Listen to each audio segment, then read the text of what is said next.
میں اس معاملے میں بہت زیادہ خود غرض واقع ہوئی تھی۔ جو چیز مجھے چاہیے ہوتی تھی میں اسے ہر حال میں پا لیا کرتی تھی، اور یہی حال اس بندے کا تھا۔ میں چاہتی تھی کہ میں اسے پا لوں، میرے ساتھ ہی اس کی شادی ہو، اور مجھے اس کے ساتھ بات کرنے کا کوئی بہانہ نہیں مل رہا تھا۔ پر مجھے یہ بھی ڈر تھا کہ اگر یہ بات کسی کو پتہ چل گئی تو الگ سے بے عزتی ہوگی، مگر میں آخری بات اسے کرنا چاہتی تھی، اپنی غلط فہمی دور کرنا چاہتی تھی۔ مجھے لگتا تھا کہ اسے میرے لیے رشتے کی بات کی ہوگی، مگر امی کو غلط فہمی ہوگی کہ انہوں نے آپی کا سمجھ لیا۔ مجھے خود پر حد سے زیادہ اعتماد تھا، اس لیے ایک دن کالج کا بہانہ کر کے میں سیدھا اس کے آفس ہی چلے گئی۔ وہ مجھے دیکھ کے بہت ہی زیادہ حیران اور خوش ہوا، جیسے یقین نہ آ رہا ہو میں اس کے سامنے موجود ہوں۔ اس کی نظروں سے صاف محسوس ہو رہا تھا کہ وہ مجھے پسند کرنے لگا تھا، مگر وہ مجھ سے شادی کرنے کے بجائے آپی سے شادی کر رہا تھا۔ میں نے باتوں باتوں میں اسے اپنی غلط فہمی دور کرنے کی کوشش کی اور اسے پوچھا کہ آپی کی کون سی بات نے آپ کو متاثر کیا جو آپ ان سے شادی کے لیے رضامند ہو گئے۔ کچھ ہی تو دیر خاموش رہا، پھر کہنے لگا، کم گو، مجھے لگتا ہے وہ بہت کم گو ہے اور مجھے زیادہ بولنے والی لڑکیاں اچھی نہیں لگتی۔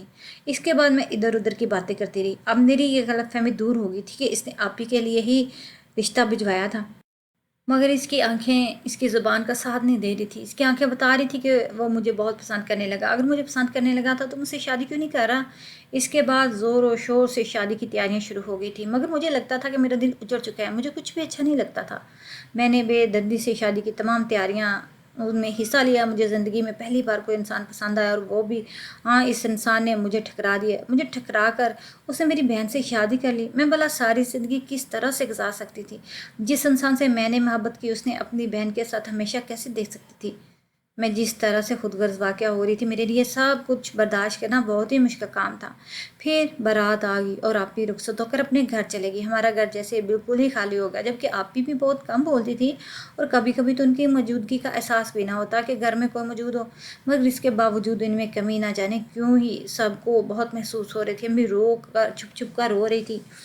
ایک طرح سے وہ خوش تھی کہ ان کی بیٹی کے فرض سے وہ سب کو دوش ہوگی، مگر ساتھ ساتھ وہ رو بھی رہی تھی۔ ابو بہت زیادہ اداس تھے، باقی بہنوں کا حال بھی مختلف نہیں تھا، مگر میری حالت سب سے جدا تھی۔ ایک آگ تھی جو میرے اندر جلسا جا رہی تھی، جو میرے پورے وجود کو احاطہ کیے ہوئے تھی۔ اپنے محبوب کو کسی کی دسترس میں دیکھنا آسان کام نہیں ہوتا۔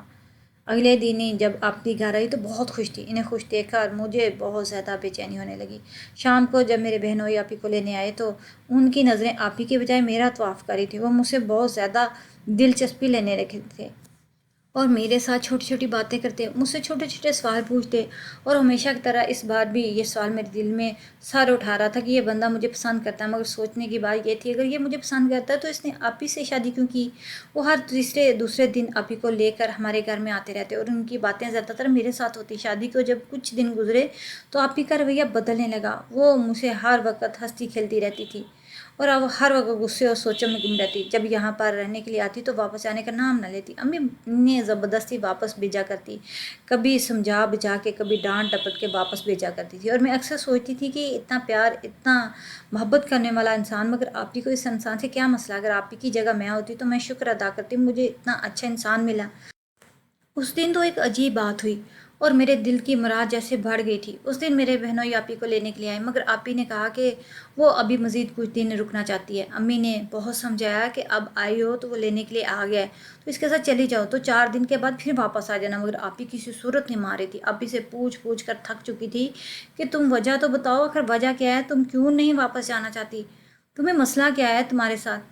تمہاری ساس معذور ہے، تمہیں تو ان کی دیکھ بھال بھی نہیں کرنی پڑتی، ان کے لیے الگ سے ملازمہ آتی ہے، نند کا جھنجھٹ نہیں ہے، اپنی نیند سوتی ہو، اپنی مرضی سے اٹھتی ہو، کوئی روک ٹوک نہیں ہے، جہاں جانا چاہتی ہو چلی جاتی ہو۔ تمہارا شوہر بے دام غلام ہے، ایک بار جس کی فرمائش کرتی ہو پوری کرتا ہے، تو تم کیوں نہیں واپس جاتی؟ اس بات پر وہ زور زور سے رونا شروع کر دیا، مگر وہ یہ نہیں بتاتی تھی کہ واپس کیوں نہیں جانا چاہتی۔ مجھے اس کی دماغی حالت پہ تھوڑا سا شبہ ہونے لگا تھا، شاید انہیں کوئی نفسیاتی مسئلہ تھا۔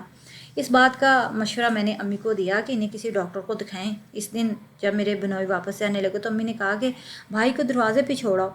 جب میں انہیں چھوڑنے کے لیے جا رہی تھی تو باہر نکلتے نکلتے انہوں نے میرا ہاتھ پکڑ لیا یہ بات میرے لیے انوکھی تھی، مگر یہ میرے محبوب کا لمس تھا، وہ میرا بہنوئی تھا، یہ میں بھول چکی تھی۔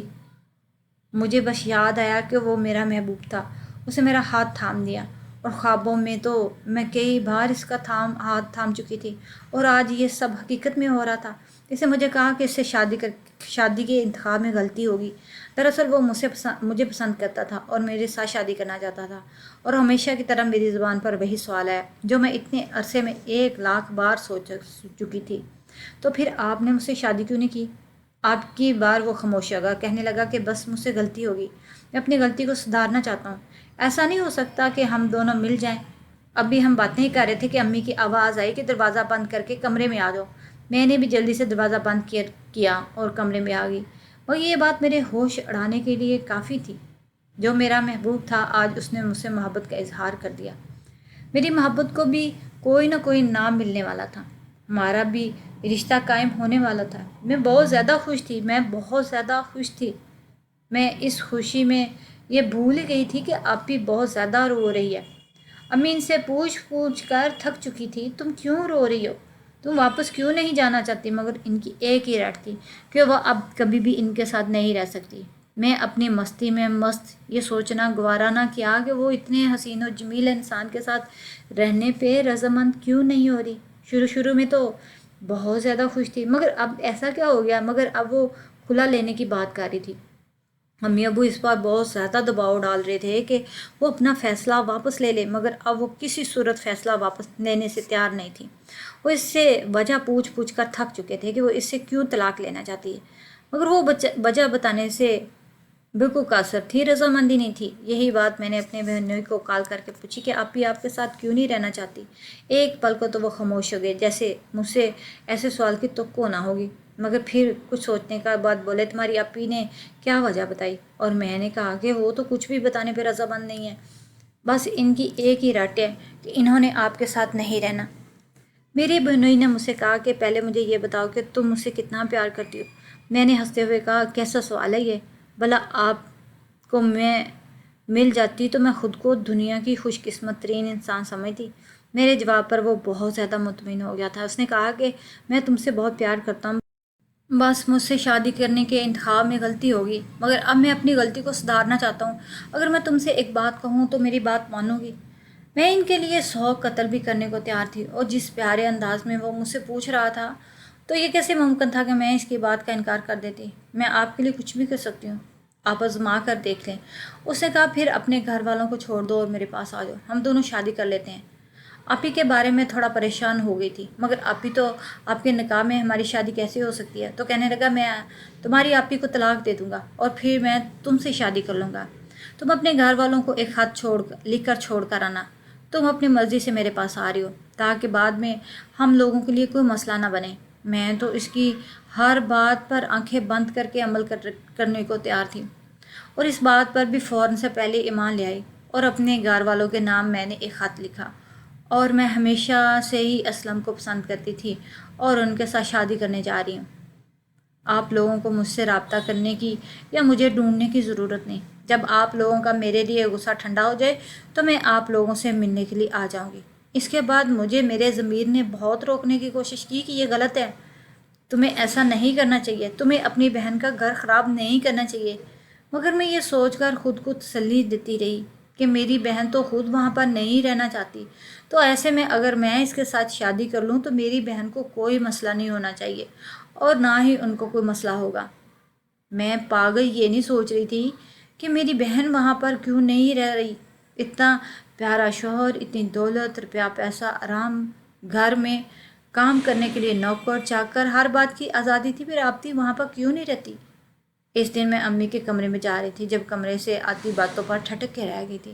ایسا نہیں کہتے نور، زندگی کے فیصلے یوں اچانک سے نہیں کیا کرتے، مرد تو سب ہی ایک جیسے ہوتے ہیں، جب ایک دو بچہ ہو جائے گا تمہارا شوہر بھی سدھر جائے گا۔ اتنے میں کمرے میں چلی گئی اور دونوں باتیں کرتے کرتے خاموش ہو گئی۔ میں ادھوری بات سن کر الجھ سی گئی تھی کہ ایسی کیا برائی ہے اس شخص میں؟ میں نے بہت بار پوچھنے کی کوشش کی، مگر ان دونوں نے مجھے یہ کہہ کے ٹال دیا کہ تم ابھی بچی ہو، تمہارے بڑوں کی باتوں سے کوئی لینا دینا نہیں۔ جب یہ بات میں نے اپنے بہنوئی سے کی تو گڑبڑا سے گئے تھے۔